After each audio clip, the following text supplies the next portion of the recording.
In December of my freshman year, it was noticed that one of the sophomore boys was gone. He hadn't been attending any of his classes and he wasn't responding to any texts or calls. In quiet conversations, there were whispered worries that something was very wrong. It was like he had disappeared. And then suddenly, the news spread like wildfire, leaving students and staff alike grieving and in shock. The boy really was gone, as he had killed himself. Later that week, we were told that we were going to have an assembly at the end of the school day on Friday. As we walked into the gym, I was shocked by the loud, spirited music coming from the pep band, the cheerful smiles on the cheerleaders' faces as they danced along to it. Everyone expected this assembly to be a memorial for the peer we had lost, for the student his teachers had lost. Instead, we had a pep assembly. There was not even a single mention of the tragedy that had occurred just that week. How could both our administration and our student leadership just ignore the issue that was in the heads of everyone at that moment? What caused them to decide that school spirit was the solution to recovering from this terrible tragedy that happens all too often? According to the World Health Organization, as of November 2021, 1 in 7 10 to 19-year-olds has some sort of mental illness or disorder. Last year, my school had an exact population of 2,222 students. Following this statistic, this means that 317 students in my school alone have some sort of mental illness or disorder. While schools are not necessarily the cause of youth developing mental illnesses, they still play a major role in their lives. Because of the direct role that schools play in the lives of their students and therefore their mental health, it is their responsibility to expand education about and resources for mental health. Today, we'll first identify the potential causes of this epidemic. Then, we'll illustrate why our schools have the responsibility to help us with our mental health. And finally, we'll propose actions schools should take to remedy the situation. To understand my passion on this subject, I first need to lay out some information for you. First, let's discuss the causes of mental illnesses. 2 of the causes of mental illness are genetics and early childhood trauma. A combination of genetics and trauma that creates a foundation of mental instability can lead to youth developing serious mental health problems as they grow older. Ultimately, when they are encountered with both immediate and prolonged distressing life events, it is more likely for them to be unable to cope with these events and develop clinical depression or anxiety. Therefore, distressing life events is the 3rd cause of mental illness.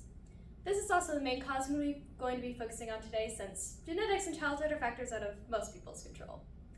The term distressing life events is quite broad, and it encompasses much of what teenagers face on a daily basis. Allow me to provide 3 examples of distressing events that may occur in a typical teenager's life at school. 1. A high school junior has been pressured with expectations to be perfect her entire life.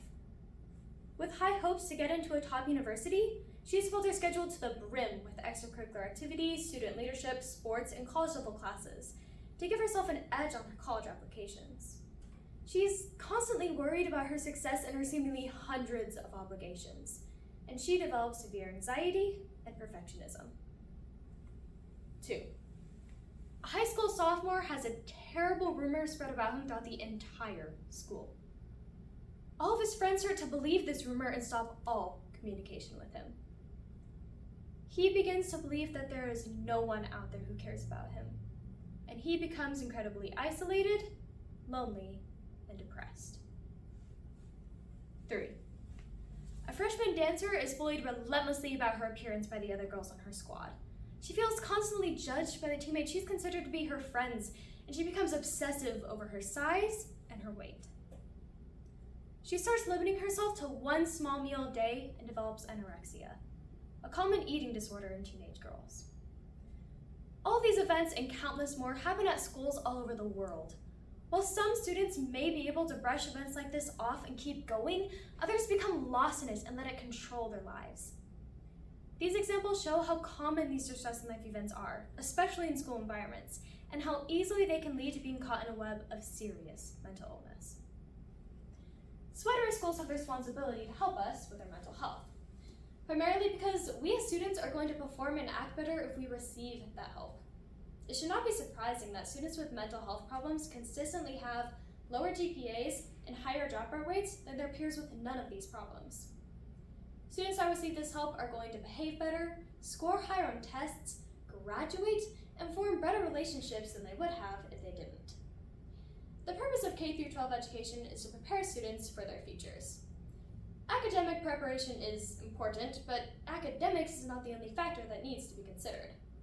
According to a Healthy Mind survey, approximately 60% of college students had some sort of mental problem in the 2020-2021 school year.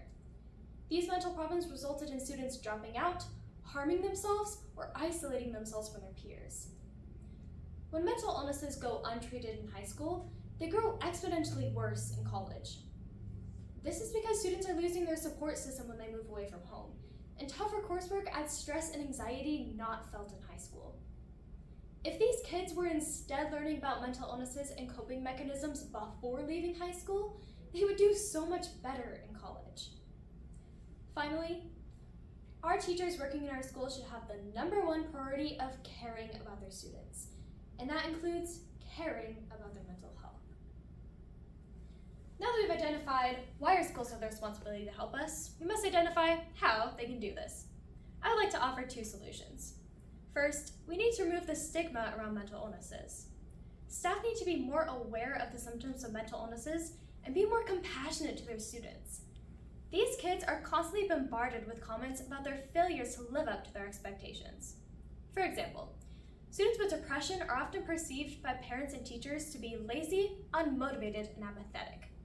They're often attacked with questions such as, "Why are you so lazy? Why can't you just do your homework? You didn't used to be like this."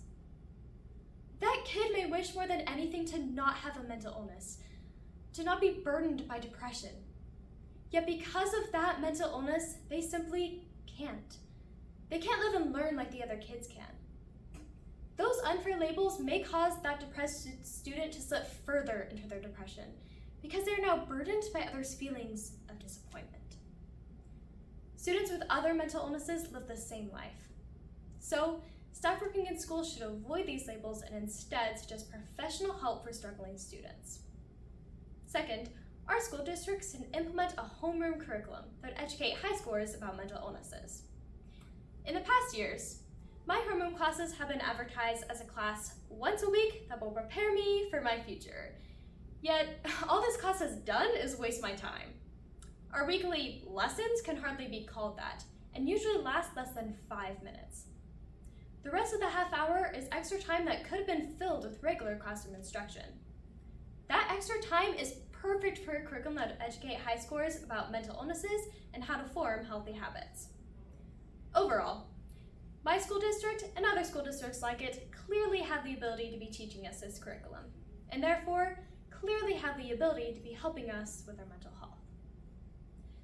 Today, we have discussed the mental health epidemic in high schoolers and school systems' role in it. First, we identified the potential causes of this epidemic.